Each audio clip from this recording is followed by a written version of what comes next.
palissade était fort haute, pour empêcher qu'on ne pût entrer. En sorte, il était assez difficile de se faire passage. Monsieur de Nemours en vint à bout néanmoins.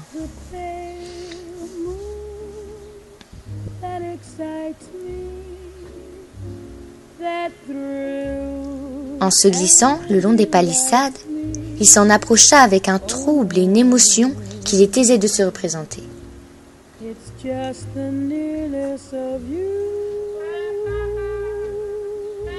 Il se rangea derrière une porte pour voir ce que faisait Madame de Clèves.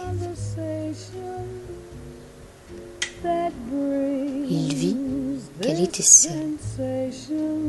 Mais il la vit d'une si admirable beauté qu'à peine fut-il maître du transport que lui donna cette vue. Il faisait chaud, elle n'avait rien sur sa tête et sur sa gorge que ses cheveux confusément détachés.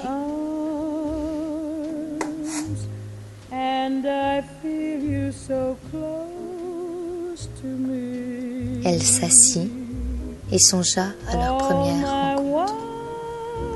Monsieur de Guise l'attendait patiemment pour l'amener au bal, là où tout commença.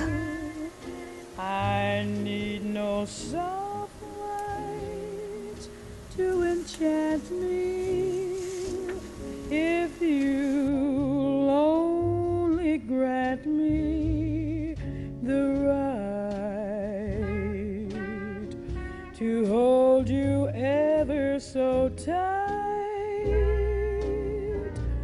and to feel in the night the nearness of you. It's not the pale moon that excites me, the thrills and delights me. Oh no, yes, just as near as you.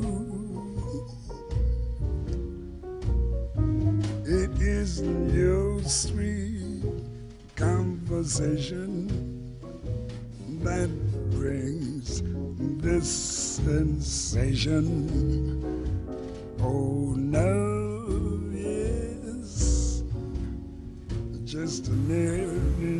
Lorsqu'elle arriva, on l'admira pour sa beauté et sa parole. Puis elle commença à danser avec Monsieur de Guise. All my wildest dreams come true.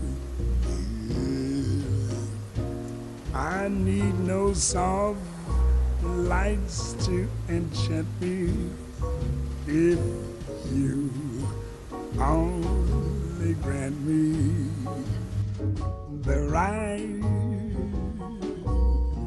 to hold you ever so tight, yeah, babe, and to feel in the night, babe, the nearness of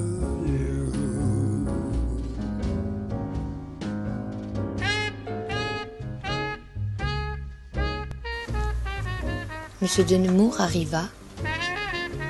Ce prince était fait d'une sorte qu'il était difficile de ne pas être surprise de le voir quand on ne l'avait jamais vu. Surtout ce soir-là, où le soin qu'il avait pris de se parer augmentait encore l'air brillant qui était dans sa personne. Mais il était difficile aussi de voir Madame de Clèves pour la première fois sans avoir un grand étonnement. Lorsqu'elle fut proche de lui, il ne put s'empêcher de lui donner des marques de son admiration. Quand ils commencèrent à danser, il s'éleva dans le bal un murmure de louanges. When you're in my arms and I feel you so close to me, all my wildest dreams come true. I need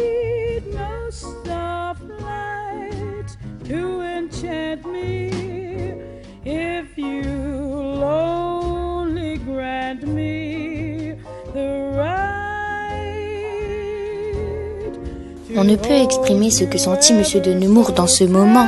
Voir au milieu de la nuit, dans le plus beau des lieux du monde, une personne qu'il adorait, la voir sans qu'elle sût qu'il la voyait et la voir tout occupée de choses qui avaient rapport avec lui. Il regarda sa broche, emprunta à sa bien-aimée, et s'en alla.